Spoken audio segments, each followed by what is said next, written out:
kalimat gitu. Coba sebuah, udah kelas 11 ini. Ayo. Sini. Oh, boleh, Ari. Sebuah tes yang berisi ulasan mengenai suatu karya. Benar sekali. Ari udah pernah bikin resensi belum? Sudah, Bu. Kok belum bisa jawab pertanyaan saya? Wah, Kita belajar bersama-sama ya. Kita tepuk tangan dulu buat Ari. Jadi apa sih itu resensi? Resensi itu adalah gimana kita bisa membuat teks berupa penilaian terhadap suatu karya. Karyanya bisa apa? Coba. Isi. Musik. Resensi ini punya struktur anak-anak. Jadi yang pertama ada judul resensi. Nah ini perlu dibuat dengan menarik supaya orang-orang tuh mau baca resensi atau ulasan kita buat. Yang kedua ada sampul buku. Jadi kita perlu mencantumkan sampul. Jadi kayak misalkan kita mengulas tentang novel, kita perlu mencantumkan dari sampulnya. Dia kayak oh ini ya buku yang bakal kita baca resensinya. Lalu ada identitas buku. Nah ini mencakup judul buku, jenis buku, nama pengarang, nama penerbit, tahun terbit, kapan dia cetak, udah cetak berapa, ketebalan bukunya, nomor edisi buku, ukuran buku hingga harga buku. Contohnya ada di sini nih. Bisa dilihat? Bisa ikuti pelajaran saya sampai sini? Bisa. Oke, kita lanjut. Lalu struktur yang keempat ada bagian pendahuluan. Nah ini biasanya struktur ini dia itu nggak selalu ada gitu di teks resensi. Di sini lebih ke gimana pengarang memperkenalkan, gimana kita memperkenalkan pengarangnya, terus karya lainnya yang juga pernah ditulis oleh pengarangnya, terus hingga tujuan pengarang menulis bukunya. Di sini ada contohnya ya anak. Ada yang bisa belum selesai saya boleh deh sini. Tidak mudah menjadi perempuan, katanya. Chen Namju merupakan seorang penulis asal Seoul, Korea Selatan yang memiliki ketertarikan terhadap isu perempuan. Kali ini ia menerbitkan sebuah buku nutrisi berjudul Feminist, yang merupakan kumpulan cerita pendek menyentuh hati dari para perempuan di Korea Selatan. Dalam pembuatannya, penulis bertemu lebih dari 60 perempuan berusia mulai dari 9 hingga 69 tahun untuk mendengarkan kisah mereka. Oke, terima kasih Cindy sudah menjadi sukarelawan. Cindy mengerti kan? Mengerti? Oke, kita lanjut ke struktur yang kelima. Isi resensi ini memuat inti dari apa yang kita tinjau dan kita ulas. Jadi di sini memuat sinopsis singkat karya. Jadi kita perlu membuat secara garis besar saja. Jangan mendetail sampai hal-hal yang penting itu nggak perlu disebutin. Terus ada dia bersifat subjektif dan memuat kelebihan serta kekurangan karya. Pasti kalian pernah bikin resensi kan tadi?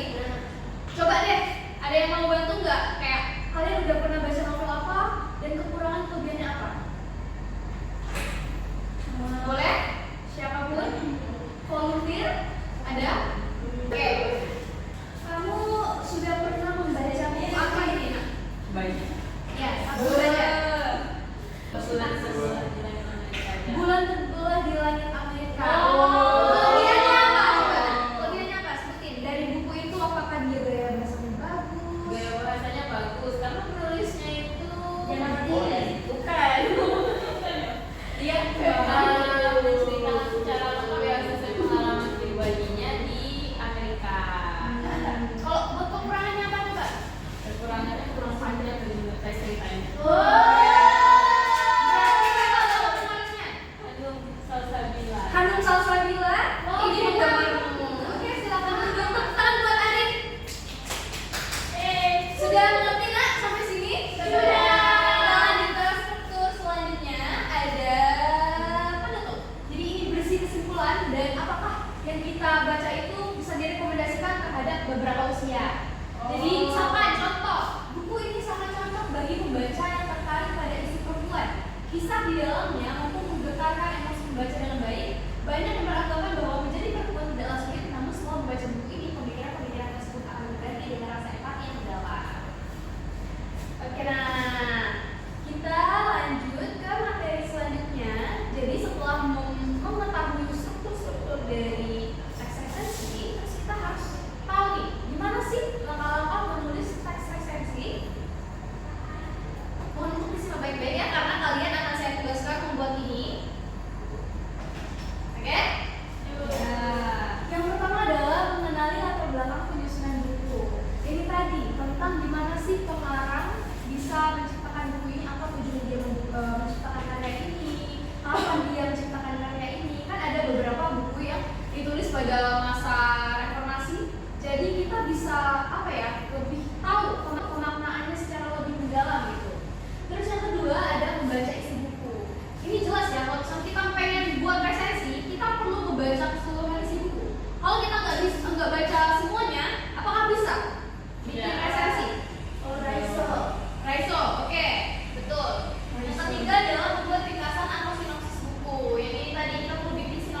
nggak perlu panjang banget, tapi cukup bisa memberikan pemahaman apa ya, kumpulan pemahaman bagi pembacanya. Yang keempat adalah melakukan penilaian buku. Nah ini tadi melingkupi kelebihan dan kekurangan. Terus yang kelima, menulis sasaran pembaca buku. Apakah buku itu lebih cocok untuk semua usia, ataukah untuk anak-anak aja, untuk orang dewasa aja? Ada batasan usia dan tidak semua usia itu bisa membaca semua buku. Dan keenam adalah membuat resensi sesuai kerangka atau struktur resensi. Jadi setelah kita mengikuti 1-5 langkah itu, kita baru bisa membuat resensi berdasarkan struktur yang sudah kita pelajari tadi. Oke, sudah siap dengan tugas yang saya berikan? Tugas saya berikan? Oke, saya akan kirim link. Jadi link itu isinya contoh teks resensi. Saya pengen kalian mengidentifikasi teks itu berdasarkan strukturnya. Tapi kayak singkat aja, apakah di dalamnya sudah terdapat judul, sudah terdapat identitas. Oke, boleh dibuat, ini berapa orang ya? 10. Boleh dibuat 2 kelompok aja? Diskusi ya? Iya, 5-5. Ibu kasih waktu 5 menit karena itu tugas yang mudah. Diskusi. Yang nggak diskusi betul-betul ya kalian. Kok masih ada diskusi pelan-pelan aja nak?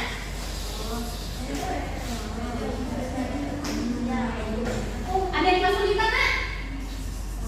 Ada kesulitan? Iya. Oke. Ini kesulitan bapaknya apa? Ya? Tidak ada yang berbicara lagi? Tegak posisinya, tidak ada yang bersandar pada kelas saya. Di sini kan sudah selesai berdiskusi semua. Nah, ibu pengen satu orang aja perwakilan dari kelompok yang bisa itu menjelaskan apa yang sudah didiskusikan. Siapa ini yang mau? Alia bu. Siti sama Ali mau. Nah, Alia. Ya. Perkenalkan, nama saya Siti Rana Aziza. Saya dari kelompok 1 beranggotakan Alinda, Fiona, Anis dan juga Jayan. Jadi hasil dari diskusi kami menemukan judul dari sebuah buku yang berjudul resensi. Judul resensinya itu Perjuangan Melawan Ketidakadilan dan Kerusakan Lingkungan. Di situ ada terdapat sampul buku yang nggak bisa ditampilin ya teman-teman. Pokoknya sampul buku. Lalu identitas buku itu berisi sudah terdapat judul buku, pengarang, penerbit, tahun terbit, cetakan dan juga tebal halaman. Lalu ada pendahuluan. Di buku itu tidak ada bagian pendahuluan. Lalu isi resensi sudah memuat sinopsis, kelebihan dan kekurangan buku, dan yang tadi itu penutup juga terdapat penutup berupa kesimpulan dari isi buku tersebut. Oke. Tangan buat Cindy dulu dan teman-temannya. Apakah ada dari kelompok lain yang ingin memberikan koreksi? Apakah jawaban Cindy sudah benar atau ada salah? Sudah pas, sudah pas. Sama? Tadi nanti ya? Cindy tuh yang benar. Cindy yang benar. Gak boleh gitu nak. Ya, benar. Oke. Kembali lagi ke laptop. Kita akan ulas bersama, diskusi bersama tentang apa yang udah kalian cari. Jadi benar ya? Di sini udah ada judulnya. Judul resensinya adalah Perjuangan Melawan Ketidakadilan dan Kerusakan Lingkungan. Terus terdapat sampul buku yang bisa dilihat. Terus ada identitas buku, sudah mencakup judul buku, judul bukunya, terus Wawasan Pintar, pengarangnya oleh Renelie, penerbitnya oleh tahun terbitnya 1 Februari 2024. Terus dia udah cetakan keempat, keren kan cetakan keempat, dan halamannya 371 halaman.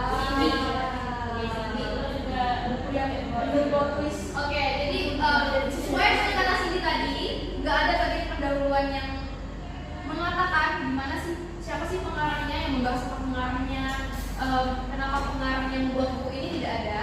Kita lanjut langsung, ada kelas yang 4, isi resensi. Jadi singkatnya, buku ini bercerita tentang seorang pemuda yang bernama Ali yang tinggal di sebuah desa kecil. Soalnya kalian pengen baca nggak satu?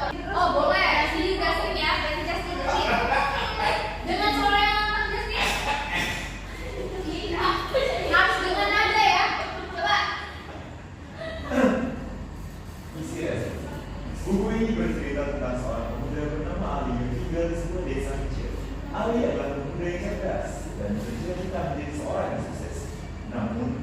Ali juga menyadari bahwa dunia tidak selalu adil.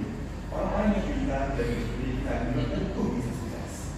Suatu hari, Ali bertemu dengan seorang pria tua yang misterius. Pria itu memberitahu Ali bahwa dunia ini sedang dalam kekacauan.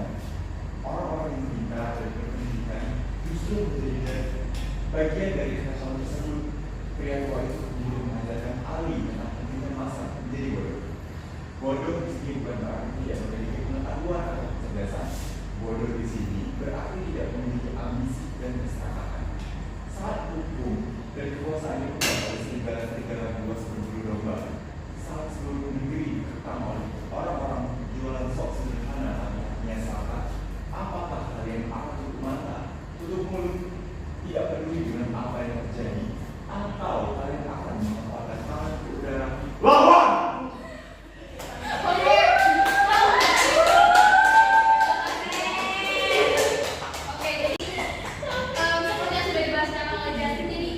Gambaran sinopsis itu ya nak. Nanti kalau kalian bikin tugas ini, bikin sinopsis dengan baik, dengan penggunaan kata-kata yang benar, harus teliti. Kita lanjut. Terus dari sinopsis itu juga kita bisa mengulas kelebihan dan kekurangan bukunya. Jadi kelebihan dari Crusoe bodoh dan pintar, ceritanya sangat menarik, karakternya beragam, terus menambah pengetahuan kita tentang konflik dan hukum agraria, bahasa dan tulisan yang mudah dimengerti, dan memperhatikan isu sosial. Kekurangannya adalah akhir cerita dan penyelesaian masalah yang tidak realistis, dan juga latar belakang tokoh yang kurang diperjelas. Oke. Struktur yang selanjutnya dari teks resensi yang sudah ibu kirimkan ada penutup.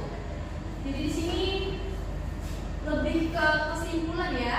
Buku ini tidak hanya mengajak pembaca untuk peduli terhadap isu-isu yang terjadi di Indonesia, tapi juga memperlihatkan perjuangan aktivis lingkungan untuk mempertahankan hak-hak rakyat yang dirampas. Selain itu, buku ini mengajarkan pembaca untuk tidak menormalisasi tindakan penyalahgunaan regulasi. Oke, kita udah diskusi ya tadi tentang apa aja? Resensi. Baik, nah strukturnya resensi, langkah-langkahnya. Selama mengikuti pembelajaran saya sampai sini sudah paham? Apakah masih ada yang perlu dipertanyakan? Coba. Ya, Oke, karena kalian sudah mengerti, ibu kasih tugas individu. Ya, tugas di rumah ya ibu. Ya, boleh. Oke, besok ya. Ya ibu. Besok, jadi tugasnya adalah kalian bikin teks resensi lengkap dengan strukturnya, mengikuti langkah-langkah membuat teks resensi yang sudah saya jelaskan tentang karya yang sudah pernah kalian nikmati. Misalkan Arin tadi pengen misalkan resensi apa? Bulan terbelah di langit Amerika. Kayak ibu pengen dengar deh kalian mau resensi apa? Coba Cindy apa? Tahu cerita. Tahu cerita apa ya? Hello, Teddy. Kalau dia apa dia? Oh, saya mau ganti nih, Bu. Ya apa? Aku apa? Sisi terbawa surga. Karya siapa itu? Karya Aku apa Justin? malam ini aku tidur di matamu. Apa itu? Karya ini siapa? Terus apa? Wah, karya ini si Jokowi.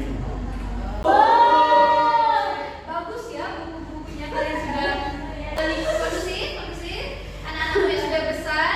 Oke. Jadi menarik ya, karya yang pengen kalian resensi, saya nggak sabar nanti besok akan seperti apa. Adakah di sini yang bisa memberikan kesimpulan dari apa yang kita pelajari hari ini? Kita baca